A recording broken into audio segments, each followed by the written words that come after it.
Hey, book lovers. My name is Em, and I want to talk about books. And cats.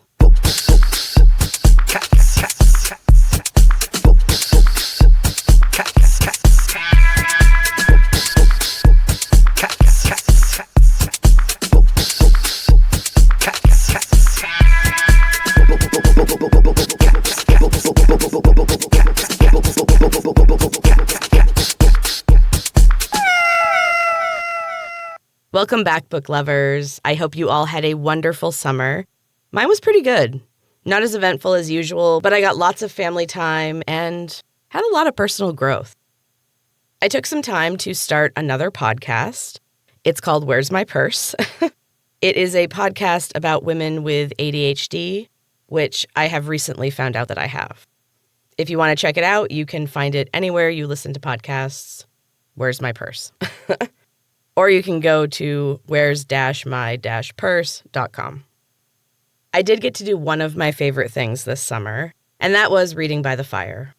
We took a camping trip, and I read 2 books kind of simultaneously, just like last summer, if I recall correctly. At nighttime, I read one on my Kindle, and during the day, I had a fabulous hardcover from Book of the Month. And that's the one that I want to talk about today.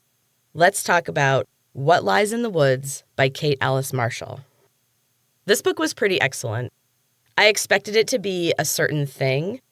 I have read so many thrillers with a woman coming back to her hometown because a relative did something horrible, and there's a podcaster covering the story.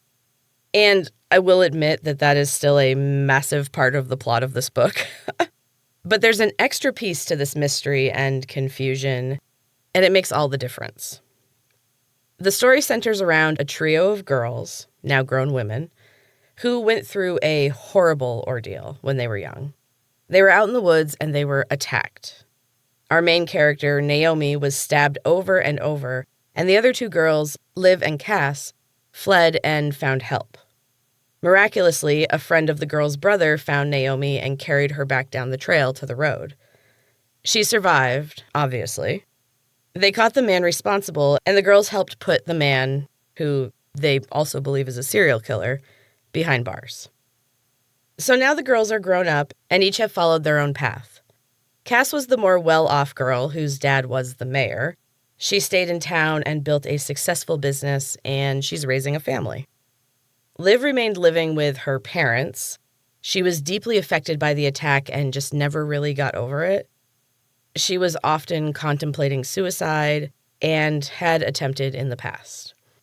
She keeps herself going by calling Naomi whenever she's at that point, and they always promise each other that they will be there for each other tomorrow. Naomi has moved away. She's a successful wedding photographer, and she's also in a somewhat crappy relationship with a guy named Mitch, who wants to exploit her painful past to try and create art. She's on her way out of that relationship, right in the beginning. The book starts with the news that the serial killer, Alan Stahl, has died of cancer in prison. Naomi is conflicted, though she should be celebrating. Something that Liv said on their last phone call is troubling her. She has to go home and see her friends and find out exactly what Liv has discovered.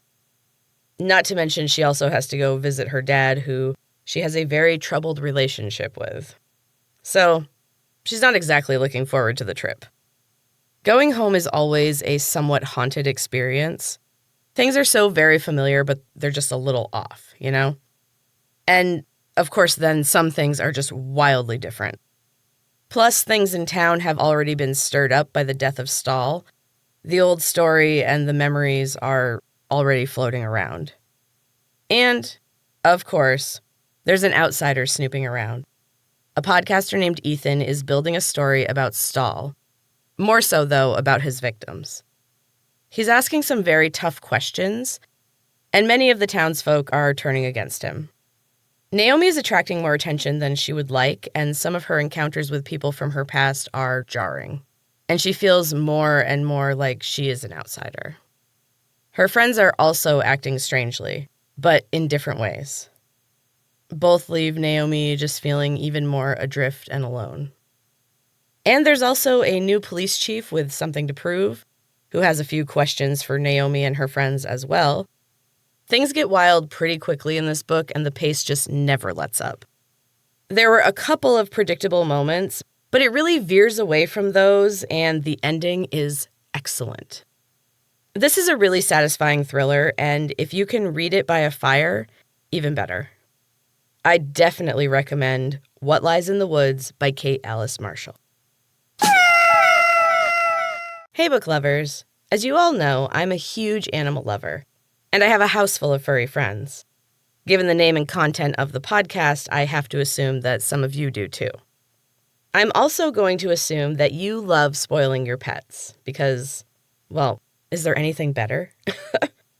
If you love showering your favorite animals with gifts as well as attention, you should check out pethaveny.com. The link is in the show notes, and by using that link, you're also helping support the podcast. Pet Haveny has adorable clothes for pets, including this Hawaiian shirt that I have to get for my orange cat Dozer. It's definitely his vibe. I also just got him a super soft, comfy bed. They have a bunch of different colors, shapes, and sizes to fit your pet's personality. And if you find something you know your pet will love, use code BOOKSANDCATS to get 30% off your order. That's books, the letter N, cats, for 30% off. Welcome back, book lovers. So I recently started a new job, and it's kind of incredible. Like, if I could have written down what I wanted when applying, and then what my ideal would be, I got even better than I could have hoped. I have to be honest, I struggle when generosity is directed at me. In the past, it has always contained strings. Usually more like chains, honestly. And now that my life has vastly improved, I struggle to accept the good things that are coming my way. I am getting better at it, but it's still tough. This new job is so perfect for me that I just keep waiting for the other shoe to drop.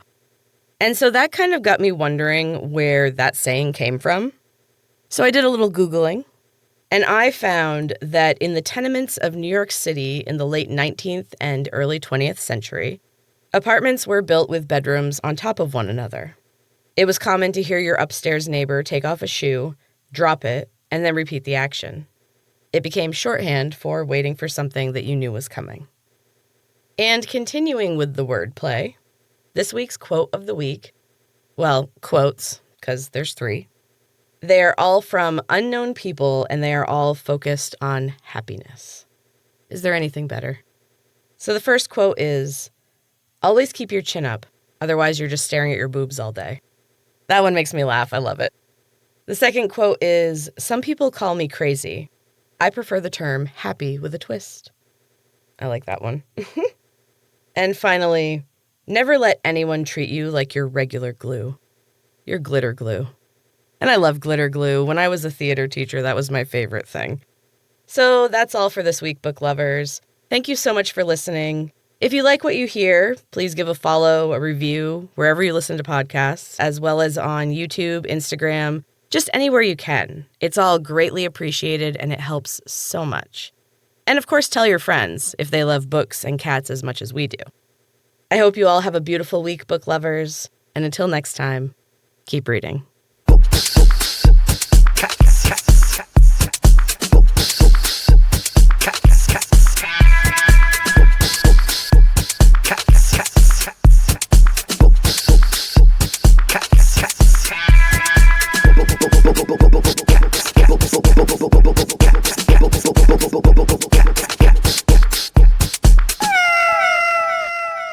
A Frap Media production.